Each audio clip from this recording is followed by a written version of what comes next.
It's Monday, September 14th, and that means it's time for another episode of Chatting with Agnes and Cecilia, brought to you by Rogue Tulips Consulting. I'm Cecilia Supp, one of your co-hosts, and I'm the principal and founder of Rogue Tulips. We offer association management services and distinctive project support as well. And I'm here today with my co-host and friend, Agnes. I'm going to throw it over to Agnes to introduce herself and say hello. Thank you, Cecilia. Good morning, good afternoon, good evening to our global audience, wherever you're watching us from. My name is Agnes Amos Coleman. I'm a consultant and an author. Over to you, Cecilia. Great. Thank you, Agnes. And today we are here. We are really excited to have today's guest, Sanjay Deo, who is a cybersecurity expert. So Sanjay, would you like to introduce yourself and say hello? Sure. Thank you, Cecilia. Thank you, Agnes. My name is Sanjay Deo. I'm the founder president of 24/7 Security. Over 25 years of experience. I had hair. I was 40 pounds lighter when I started my career. I spent the first 10 years working for a defense contractor. And in the last few years, worked for global consulting companies and started my own company 7 years ago. We focus on cybersecurity and advisory services, helping the executives understand what the risk is and how to basically mitigate the risk over short term and long term, and what kind of investments are needed to manage the business of cybersecurity within their companies. And that, well, and weren't we all a little lighter 25 years ago, Sanjay? I agree with that. I know I was. And that's a great intro, Sanjay, because today's topic is why every global business should make cybersecurity a strategic priority. And I think we all know now, in this world where we're dealing with the pandemic and hoping that ends soon, we've all had to shift to virtual work, virtual meetings. A lot of organizations have started having virtual conferences. So for the organization, Sanjay, that was really going to the office, what we now call a brick and mortar organization, what do you think are the real issues and serious security problems they might face?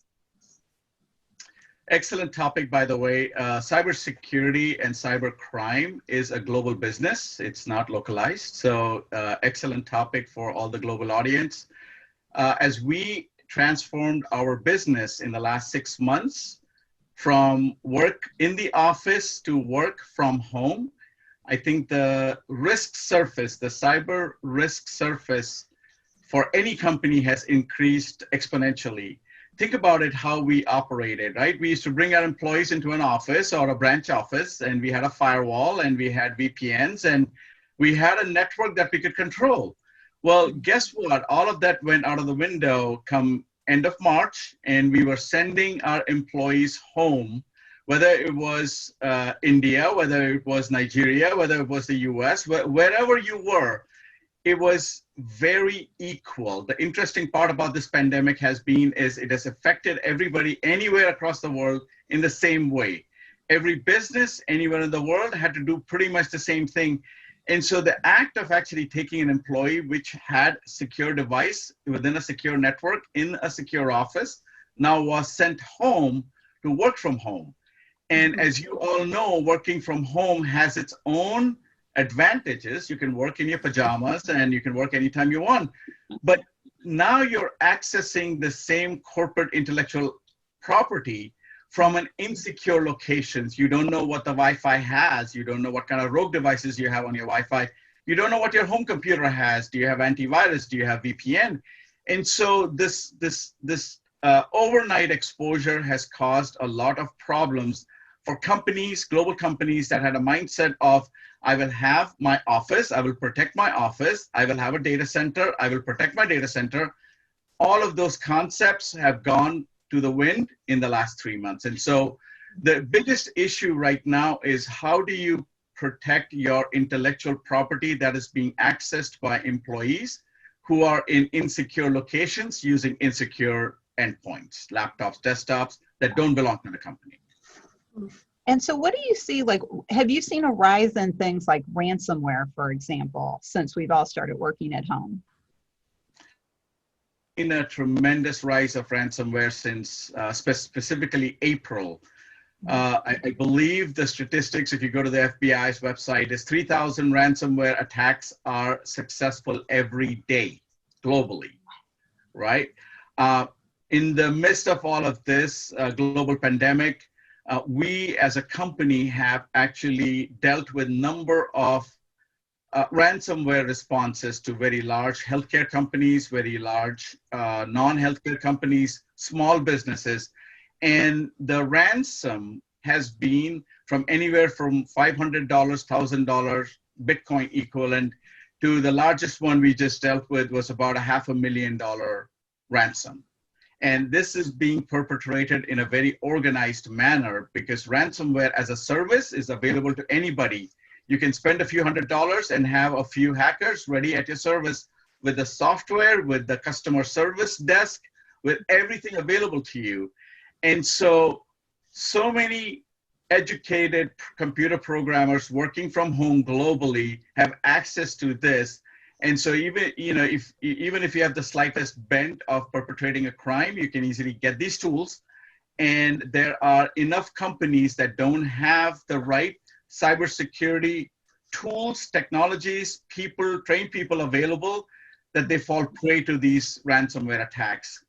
You can talk about cities, you can talk about municipalities, you can talk about school districts, you can talk about very, very large companies. It takes one click. We can be spending millions of dollars trying to protect ourselves, but it takes one click and you will fall prey to some of these ransomware and malware activity. Is there a way to actually get your website back from a ransomware, or do you find that people tend to pay? It is more a 60-40 what we are seeing actually. There are 40% companies that are actually paying. And the reason is if you haven't had the discipline of putting together a cybersecurity plan, if you hadn't put together a plan to make sure that you had the right backups and the backups were upgraded on a timely manner, the backups were tested daily, weekly, monthly, you would then have to revert back to, depending upon how much loss you would incur if you did not pay, and if you did not have backups, you end up paying these ransoms. So yes, although the law says do not actually, I'll take that back. The recommendation from all government entity is not to pay the ransom. Some of the CEOs and the board members, after doing their due diligence in terms of the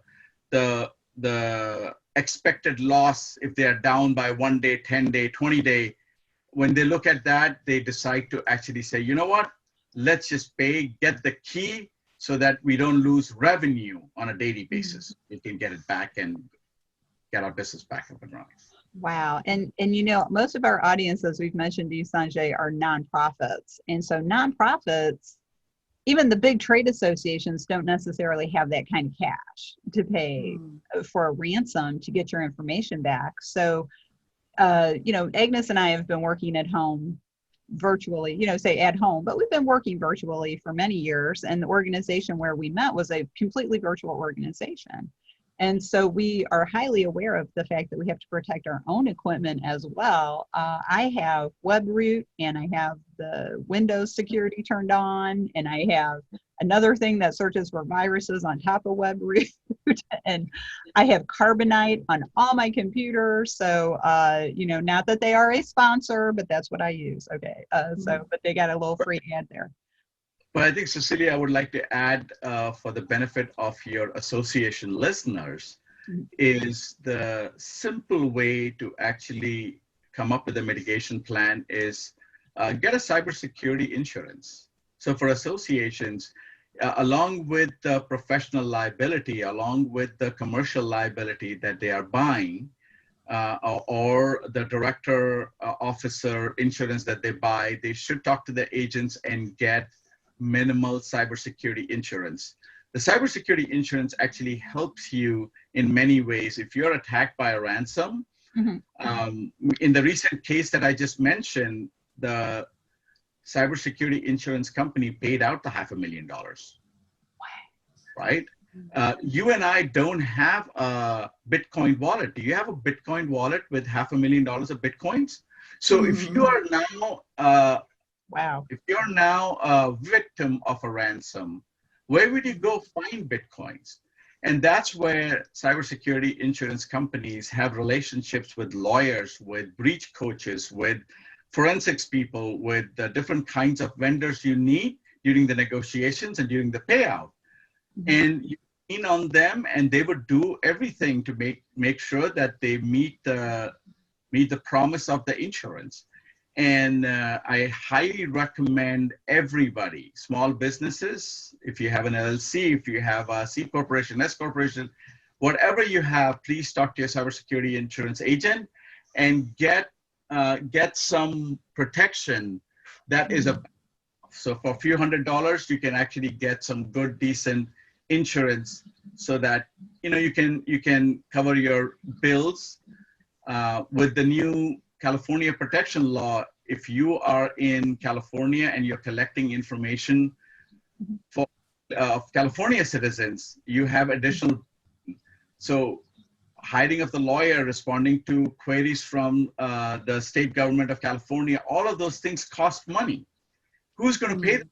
If it comes out of your budget, your own money, a lot of small companies may go bankrupt. So my minimal advice would be is get a cybersecurity insurance. Wow, that's great advice. I didn't realize it covered so much. So Agnes, what are your thoughts on this topic?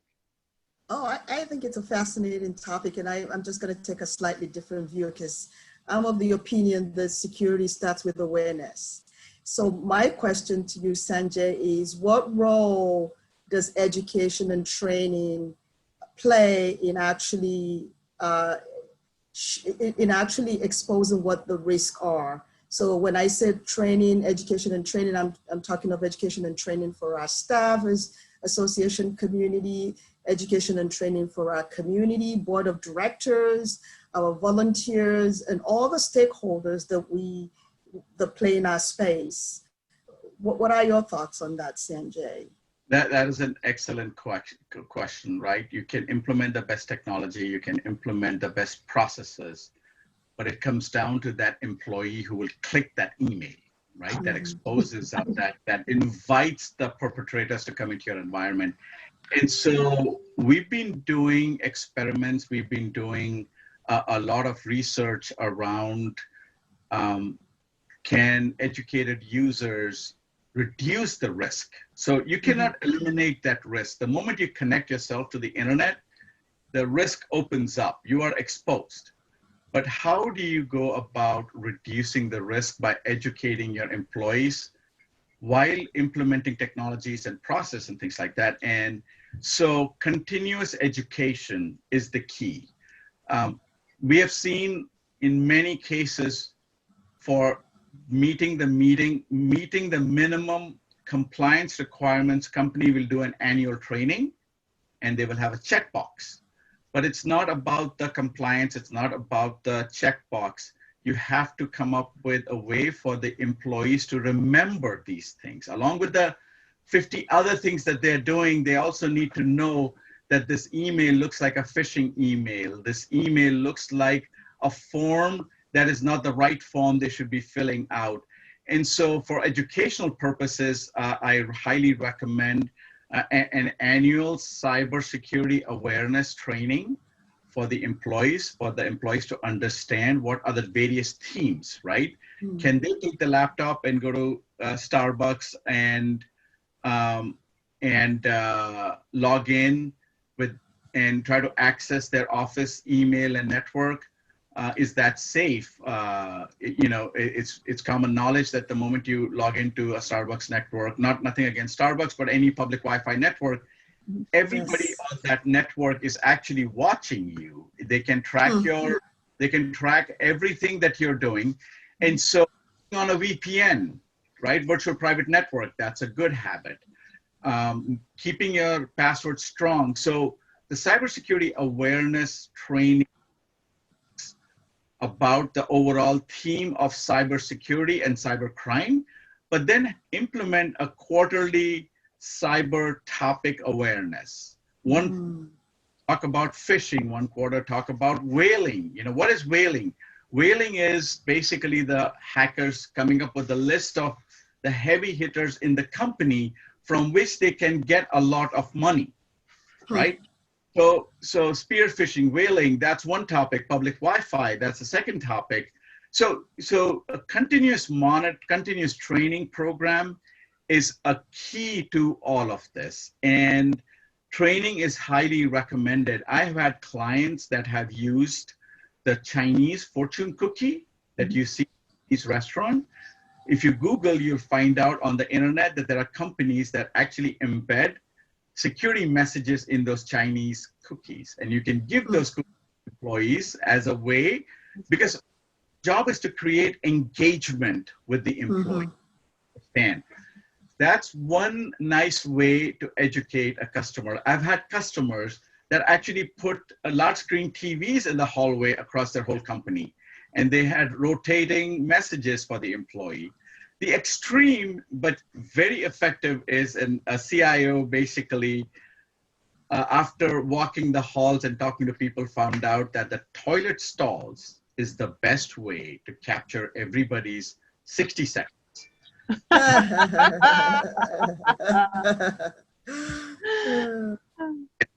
And that's implemented a monthly cybersecurity awareness program in toilet stalls across the company. Oh my gosh.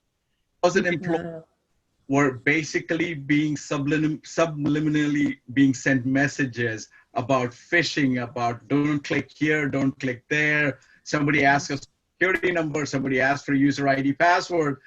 And it was a very effective program. From 30%, we measured it actually, from 30% clicking phishing email, they were down to less than 2%. It took them 3 months. But it made everybody aware of the risk that the internet basically was exposing them to. So again, creative about some of these things as you go along and learn your behavior of your company. Yeah, don't flush the company's future. That'd be your campaign.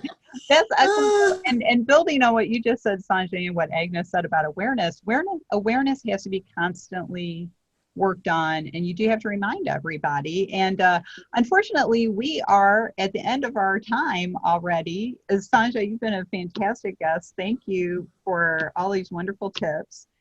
If somebody wants to get in touch with you directly, what's the best way to do that? Just go on LinkedIn and find me as Sanjay Deo, D-E-O, or send me an email at Sanjay, S-A-N-J-A-Y .deo, D-E-O, at 24/7, which is one word, 24by7security.com. And you will find me on Twitter, LinkedIn, Facebook, and follow our LinkedIn and Twitter feeds. We do breaking news 3 to 4 times a day, depending upon what kind of cyber crime, cyber themes that we are finding. We try to educate our followers and our customers. Thank you so much, Cecilia and Agnes. This was a wonderful conversation, truly global, with Agnes being overseas and you being in Maryland and me being in Florida. You know, I think we've covered the globe. Pretty Yes, much. we have. At least both sides of the Atlantic, right?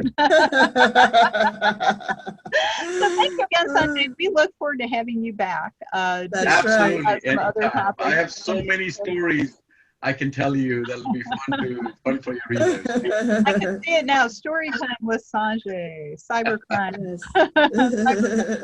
Sanjay. So thank you again. We have to go rogue for now because we are way past our time. Thanks for joining us. If you'd like to learn more about Sanjay, please contact him. As he mentioned, you can learn more about Rogue Tulips at roguetulips.com. And we always like to put in a plug for the 501c League, which is a virtual membership organization for everyone in the nonprofit community and the people who love them. Check them out at 501cleague.net. Thanks again. We've got to go. As we say, take 15 minutes and talk to someone because you might learn something. So until next time, goodbye and have a great week ahead.